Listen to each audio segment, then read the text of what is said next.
Eee, Perkenalkan kami dari kelompok 10. Di sini kami akan mempresentasikan, perencanaan dan manajemen proyek aplikasi CRM kami pada mata kuliah manajemen proyek.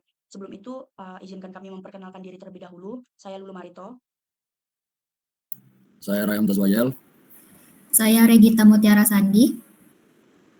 Untuk yang pertama itu dimulai dari Rehan Mumtaz. Baik, yang pertama itu ada Project Carter. Project titelnya yaitu digitalisasi sistem toko buku Zanafa.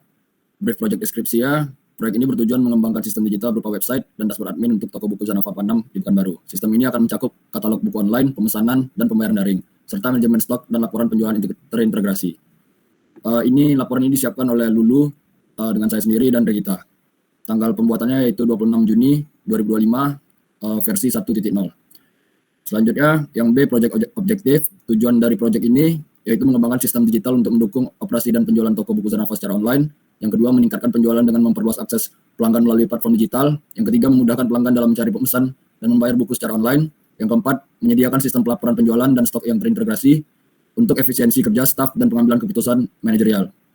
Deliverables-nya yaitu yang pertama, website e-commerce berbasis React yang menampilkan katalog buku lengkap. Yang kedua, fitur pencarian filter, keranjang belanja, dan sistem checkout. Yang ketiga, dashboard admin untuk mengelola stok, transaksi, dan laporan penjualan. Yang keempat, sistem keanggotaan pelanggan dan poin loyalitas. Yang kelima, integrasi metode pembayaran digital seperti QRIS, e-wallet, dan transfer bank.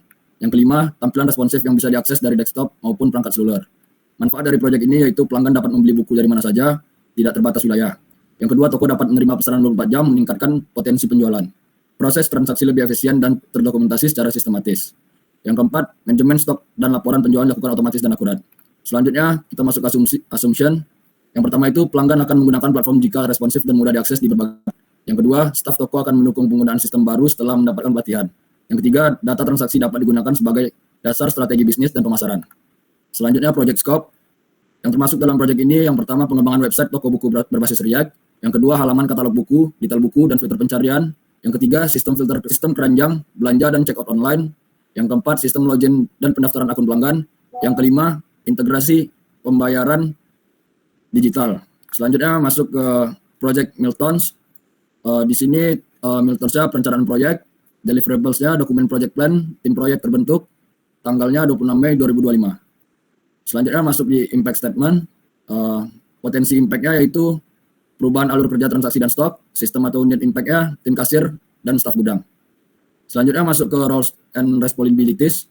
Untuk sponsor yaitu ada nama Rizal Hadi, project manager Nanda Putri, tim member Dimas Prasetyo, customer Fitri Andayani. Selanjutnya medtech expert-nya Hendra Saputra. Masuk ke resource.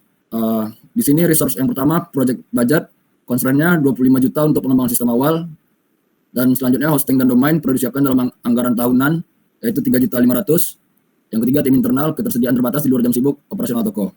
Selanjutnya masuk ke project risk, keamanan data pelanggan, migration strategia, implementasi inskripsi, dan backup rutin. Selanjutnya masuk ke sukses measurements. Yang pertama itu peningkatan penjualan online sebesar 36 juta per tahun. Yang kedua, efisiensi kerja staf meningkat.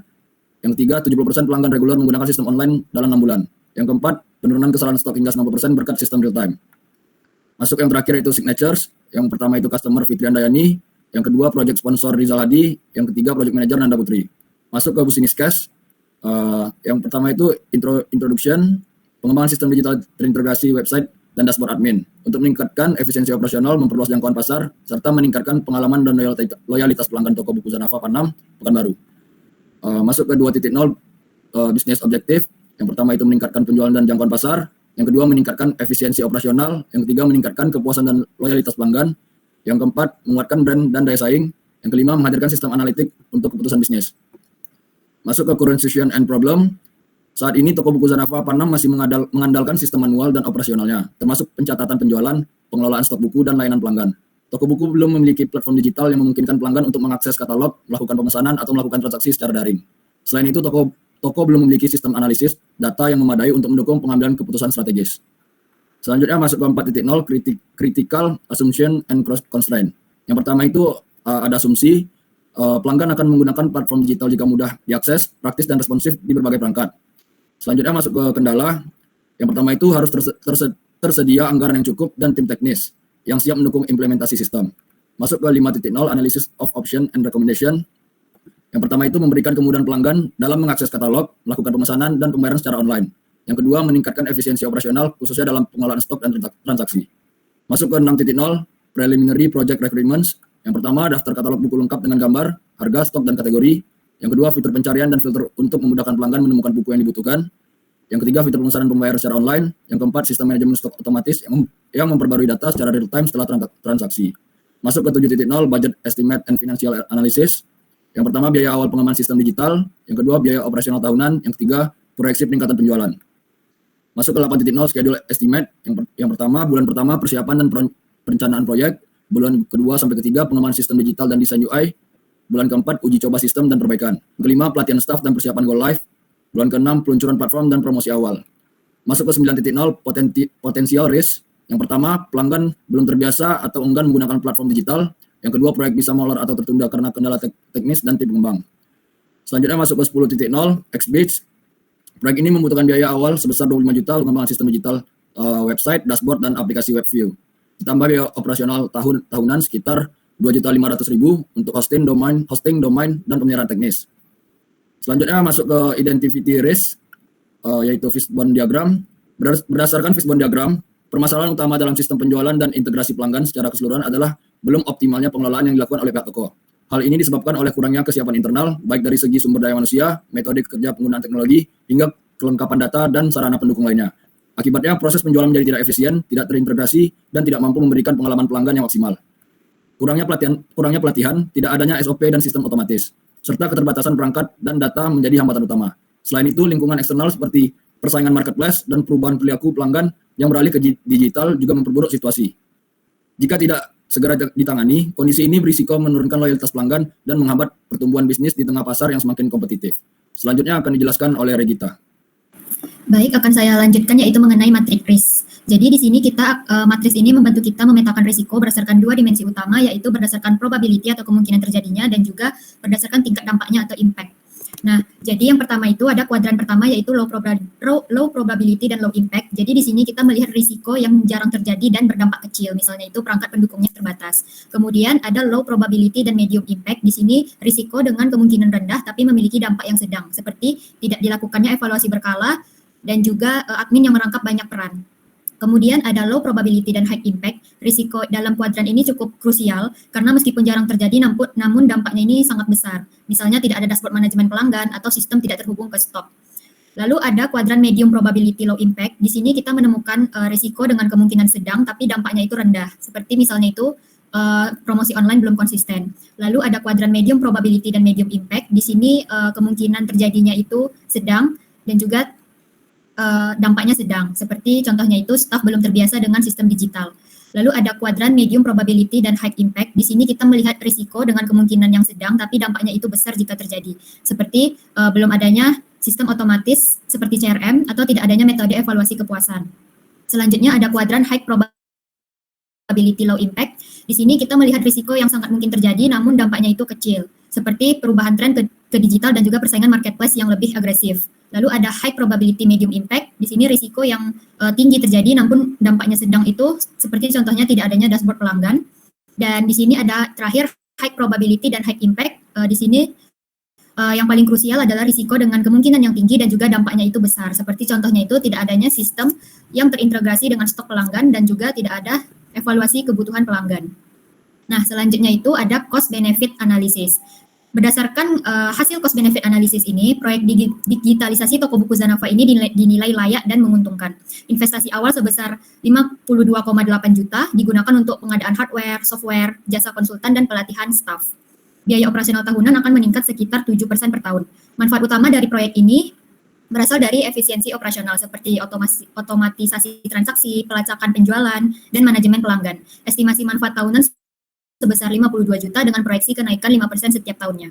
Selama 5 tahun, total manfaat mencapai 194 juta, sedangkan total biayanya sekitar 107 juta. Selisihnya menghasilkan keuntungan bersih lebih dari 86 juta dan proyek mulai balik modal di tahun kedua. Dengan profitability indeksnya sebesar 1,65, artinya setiap 1 rupiah biaya menghasilkan 1,65 rupiah manfaat. Ini menunjukkan bahwa proyek ini sangat layak dijalankan, namun tetap harus dilakukan pengawasan agar manfaat yang diproyeksikan benar-benar tercapai. Selanjutnya ada mind map activity. Nah, di sini dimulai dengan tahap perencanaan, yaitu identifikasi kebutuhan pengguna, analisis kompetitor, penentuan fitur, dan juga penyusunan timeline dan anggaran. Selanjutnya adalah melakukan tahap desain UI UX, seperti kita membuat wireframe, review desainnya, dan finalisasi tampilan. Setelah didesain, kita lanjut ke pengembangan websitenya, yaitu melakukan pengembangan front end dan back end-nya, lalu mengintegrasi fitur, dan melakukan pengujian internal. Setelah itu, kita masuk ke tahap pengujian sistem. Di sini kita ada functional testing, user acceptance testing, dan juga perbaikan bug jika ada kesalahan. Dan jika ada kesalahan nanti langsung diperbaiki seperti itu. Lalu ada penerapan sistemnya, di sini ada setup hosting dan domain, lalu konfigurasi keamanan dan backup. Lalu kita melakukan launching websitenya. Dan terakhir itu kita harus melakukan pemeliharaan dan support seperti melakukan monitoring, update berkala, dan juga customer support. Nah, kemudian ada resource dan predecessor pada MS Project. Nah, pada bagian ini menampilkan Gantt chart dari aplikasi manajemen proyek seperti Microsoft Project dari proyek sistem pelayanan toko buku Zanava. Chart ini menampilkan daftar aktivitas secara berurutan berdasarkan waktu, durasi, dan juga hubungan antar tugas. Proyek dibagi dalam beberapa tahap, utama mulai dari perencanaan, perancangan sistem, pengembangan, pengujian, hingga dokumentasi akhir. Setiap tugas memiliki durasi tertentu dan beberapa saling bergantung satu sama lain, sehingga tidak bisa dimulai sebelum tugas sebelumnya itu selesai. Beberapa aktivitas juga dilakukan secara paralel oleh anggota tim yang berbeda. Dengan Gantt chart ini, tim dapat memantau progres proyek secara visual dan memastikan semua tahapan berjalan sesuai jadwal secara efisien dan terstruktur. Selanjutnya akan dilanjutkan oleh Lulu. Di sini kita masuk ke kurva S. Dapat dilihat di sini ada beberapa aktivitas proyek yang akan dilakukan.